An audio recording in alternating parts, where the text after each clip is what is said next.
প্রথমবারের মতো বিএনপির ভারপ্রাপ্ত চেয়ারম্যান তারেক রহমান গুলশান চেয়ারপারসনের কার্যালয়ে গেছেন। দুপুরে গুলশানের বাসভবন থেকে তিনি কার্যালয়ে যান। দলীয় ও সাংগঠনিক বিভিন্ন বিষয় নিয়ে খোঁজ খবর নিতে তারেক রহমান কার্যালয়ে আসেন। দুপুর 1:43 তিনি গুলশানের ওই কার্যালয়ে পৌঁছান। এ সময় দলটির শীর্ষ নেতারা তাকে স্বাগত জানায়। তিনি উপস্থিত নেতাকর্মীদের সাথে কুশল বিনিময় করেন। পরে তারেক রহমান তার জন্য নির্ধারিত কক্ষে দলীয় শীর্ষ নেতাদের সাথে বৈঠক করেন।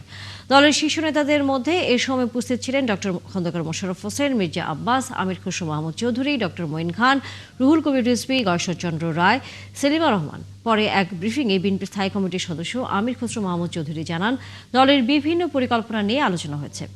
এখন থেকে রাজধানীর বাইরে দলের বিভিন্ন কাজে অংশ নেবেন তারেক রহমান।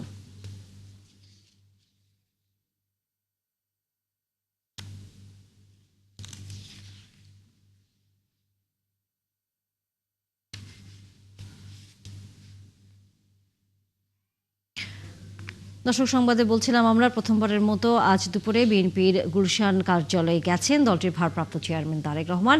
সে বিষয়ে আমরা খবর জানবো। আমাদের সহকর্মী শাহেদুজ্জামান সাকিব যুক্ত হবেন। সাকিব, এর আগে আমরা দেখেছি আপনি বলছিলেন যে দলীয় নেতাকর্মীদের সাথে তারেক রহমান বৈঠক করেছেন এবং অবস্থানও করছিলেন, এবং এরপর প্রতিক্রিয়াও দিয়েছেন দলের স্থায়ী কমিটির সদস্য আমির খসরু মাহমুদ চৌধুরী।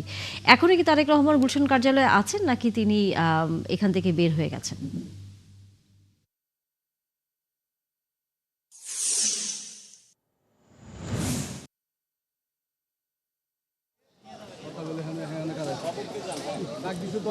তানিয়া, তিনি এখনো রয়েছেন।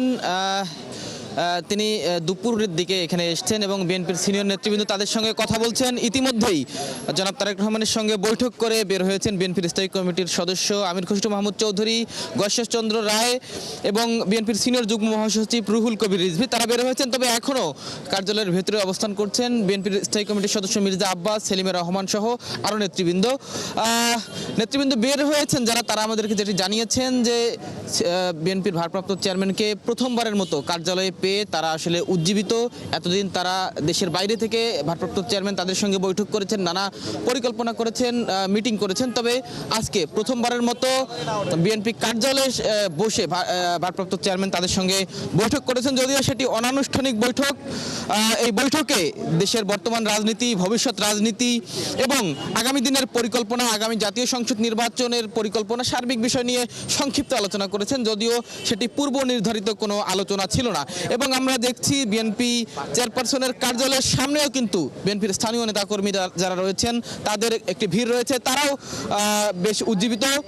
বিএনপির স্থায়ী কমিটির সদস্য আমির খসরু মাহমুদ চৌধুরী তিনি যেমনটি জানাচ্ছিলেন যে এখন থেকে ভারপ্রাপ্ত চেয়ারম্যান তারেক রহমান তিনি শুধু রাজধানীতে নয়, দেশের বিভিন্ন প্রান্তে দলীয় কার্যক্রমে তিনি অংশ নেবেন। এবং যেহেতু আগামী জাতীয় সংসদ নির্বাচন আসন্ন, এই সংসদ নির্বাচনের প্রচার প্রচারণা সহ দলীয় নানা কর্মসূচিতে তিনি এখন থেকে রাজধানীর বাইরেও অংশ নেবেন বলে আমির খসরু মাহমুদ চৌধুরী তিনি আমাদেরকে জানাচ্ছিলেন।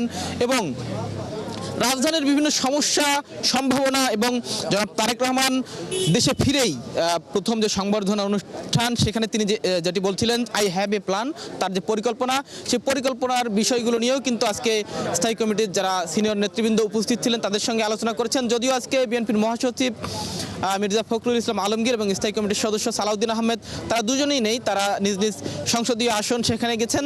তবে যারা ছিলেন তাদের সঙ্গে তার বিভিন্ন পরিকল্পনা, রাজধানীর বিভিন্ন সমস্যা, সম্ভাবনা, সেগুলো নিয়ে কিন্তু তিনি আলোচনা করেছেন। এখন পর্যন্ত বিএনপির স্থায়ী কমিটির সদস্য মির্জা আব্বাস এবং সেলিমা রহমান তারা ভিতরে রয়েছেন। তারা আসলে আর কি কি আলোচনা হয়েছে আমরা হয়তো পরবর্তীতে সেসব জানাতে পারবো।